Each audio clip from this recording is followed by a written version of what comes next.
something.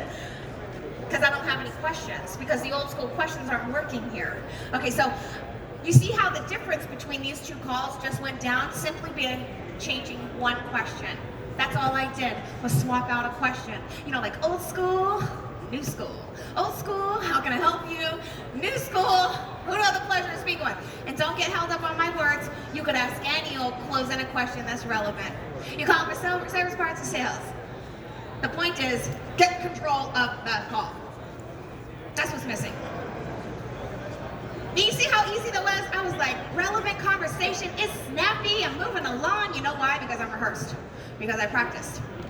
Because I care. Because this call cost the average dealer $300. I'm like, that's like 3 new nice pairs of shoes. I mean, hello, I just blew that? Hello? So, okay. I get to close-ended questions, and you might be thinking, well, how many questions should I ask? Get control of the call and switch gears. If you don't switch gears soon, they're gonna be like, yo, you're burning me out with all those questions. Okay, gonna get a price? My goal right now is literally, if I have a scale here, is to weigh my options of questions, which I would encourage you to do with your team, because in your next sales meeting, a 10-minute conversation about what we're experiencing every day would actually be pretty productive versus what's up with the CRM, what's up with this guy, he was here yesterday, what's up, oh yeah, he blew out, wrong payment, okay, next. Like, what are we actually doing with that information? Let's do something new. Let's teach process. Doesn't always have to be save a deal. Okay, so I got a few questions. Now remember the second problem. The second problem was, you ain't giving me a reason to buy from you. I got all these people, I'm calling them arm's length and everybody because I'm afraid of you. I'm like, car salespeople? Yes, I totally trust you. Yes, no. That's why they're calling you. I'm like, hello, we know who these people are. They could have drove to your store. They did not do that. They chose to call for a reason. Now it's up to you to make me come into the store. It is up to you right now. You hooked me. You're like, shh. And who do I have the pleasure to speak with? I'm like, Jen. Well, oh, yeah. Okay, close on a question, close on a question. Yeah, next close on a question. But then you gotta pause and give me a reason to wanna come in. So what's your value? 4 types of value I would talk about in your next sales meeting. 4 types of value that you gotta have as a card to play and have an immediate ready card to play. First, I need to be able to sell me. What can I do for you to make your life easier? Everybody has a different response to this. I'll tell you, if I'm cradle to grave or if I'm the one in charge of my own business, I'm gonna go get a car ready for every customer. Anybody in here make that protocol in your store? Just raise your hand. Get cars ready for guests before they come in? Okay. It doesn't have to be protocol. I don't like making false promises. I mean, sometimes I can't deliver. That's the real world. Okay. But I can say, look, I believe in great guest experiences here. I want to make sure you're taken care of. These words right here, these are the money-making words, by the way. This is what I would write into the new school script. My name is Jennifer. I believe in great guest experiences. I'm going to be taking care of you today. And I'm going to make sure that everything is easy and it's efficient. I'm going to ask you some questions about what you're researching, and then I'm going to find some matches for you. And not everything I have is online right now. You know what this does right here? What does this create? Anybody? Flexibility. Flexibility. Now we know everybody's going to change their mind. It's 2020 now. I mean, what are the odds they're actually coming in to buy that car they called you about? What are the odds someone's going to buy the car they emailed you about?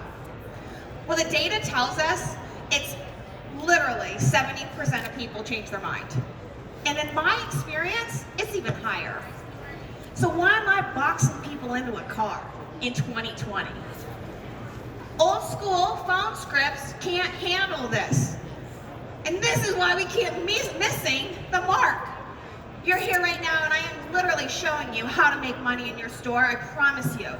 This is the difference between you and your competition. Now make me fall in love with you. Tell me what I want to hear as a consumer. All of us love Amazon Prime. All of us are trying to save time. So come on, let's at least be able to sell time savings. You could do a 2-hour car deal. You could do a 90-minute car deal. What you got for me? You can have a car pulled up and ready for me. You got all the tech on your website to help streamline, make this car buying simple. You could check me out. You could deliver the car to me. I don't know. What are you doing for people? Sell it to me. I only know what I know. You need to tell me what I need to know. I got options. It's like dating. Where's the cocktails? Don't ask for my number yet. You got cocktails. That's what's going on right now. Sell me value in you. So I got me. The car buying experience is the second thing that I do what Ace is at. What I can do for you, and what does our car buying experience look like at our store?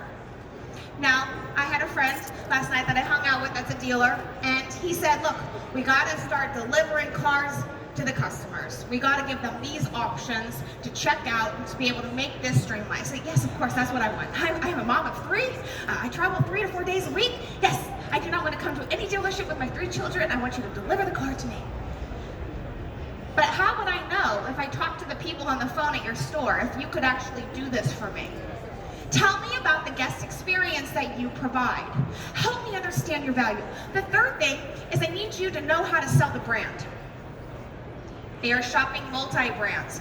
My questions at the beginning helped me achieve flexibility, so I don't have to like nail them down to a car so they can be like, and what's my price? There is hardly a single person that ever asked me for a price. And I know you find that hard to believe, but the process doesn't account for it. And they don't care because you're already bottomed out. That's why they called.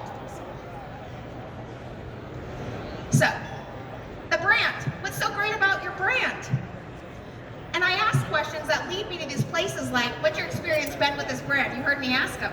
He's like, I've never owned a Tesla. Well, let me share a couple things that I love about Tesla. Now you're authentic. Now you're a real person. You cannot script this. You cannot be old school right now. You need to be like modern, relevant human being. Like, what do you love about your brand? Throw it down. If you drive your brand, throw it down. Most people don't do this, and it causes a problem in the connection with people. You want to run right into, when can you be here? You're going to get less than 50% conversion. I'm trying to get a 75% show rate every single week. And I get it because I have a process that I work at. I know how to sell value in doing business with me. The fourth one is the dealership. And if all your people are throwing down, oh, we've been in business for 50 years, family owned, I'm like, yo, everyone's family owned, okay. We're kind of tired of hearing about that, and I'm not quite understanding the feature and benefit here to me. You got seconds to blow their minds, so be mindful of what your dealership's benefits to that feature are. If I feature people to death, they're gonna burn out and be like, you're annoying. Thank you, next. And that's what's gonna happen. So, I got the 4 pieces of value here, ready to play. I got the questions that get me there. So, I'll give you some more stuff here. So, when we said about the car buying experience or the dealership, my question that gets me there, what's your experience been with our dealership? If you're super awesome, you already took my number and put it into the CRM. You already know if I'm a customer. And one of your first statements is, I see you here in our system, and I want to thank you for your continued business. You're a VIP. I'm going to be taking care of you today. You see how it all comes together here? I'm mindful of my opportunities, and I care. I care about people. I care about my income. I care about my business, and I'm behind my company and my brand on every call. If they didn't buy your brand, and I know I'm trying to figure out if I gotta bring that as my value card, what's your experience been with our brand? Have you ever owned one before? So you can see the questions you can create that get you to the space that you can achieve. The third problem was that we don't ask for the appointment. We don't ask for the appointment. So let's ask for the appointment. I don't know, that one's easy, huh? I'm like, when do you want to come in? I'm like, no, that's old school again. Come on now. When can you come in? What, your schedule's open? Look, as a person who sold cars, I respect people's schedule. I worked for years without taking a day off. I worked that bell to bell. And I'll tell you why. Because I said stuff like, what's a good time for you to come in? Oh, on my day off? Okay, I'll be there. Now I can control the situation and actually build a little more credibility into my abilities to help you. So look, if I throw down a good call, a badass call, one that gets me control of the call, I give you a reason to come in and see me, make it simple and easy, and I'm not taking up too much of their time, moving right along here, I gotta ask for the appointment, and it's gonna sound something like this. Oh, it's almost 1 o'clock. What are you doing at 3? Wait, actually, if you could, what are you doing around 3:15 today? You got 20 minutes for me? 3:15? I mean, it's casual. That's what I would say to my friends. It's not like scripted. It's, what are you doing today? You got 20 minutes? Let me get some options ready to show you. I didn't promise anything there. Let me get some options ready to show you. Let me get some keys ready. Let me make sure that I got everything all set up for you. You come in, you vet the car, see if there are even options for you. I'll have everything the way you want to see it. I'll get you a market assessment on your car. I have my guy Joe scheduled to be here for 3:15 today. We'll just see what we got. We'll see what we can do. Look, at the end of the day, you don't want any surprises when you trade your car in, so I want to make sure that I help you with getting some information that you're going to need for your research. Low pressure. When they get here, I'm like, showtime! Get the hammer! Now you know what I'm saying though, right? I'm not saying this kid, tell them what they want to hear. I'm just saying, look, we need some strategy in the calls. Need some strategy in the calls. We're going to get the people here. These are all things you can do, right? These are all the things you already do, yet we're not selling it to get the credit and establish the credibility that we need to. Look, nobody likes car sales. I know, that ain't no newsflash. Nobody likes car sales. Make them love car sales. Make them love our people, the people that bend over backwards, that sacrifice their time with their families.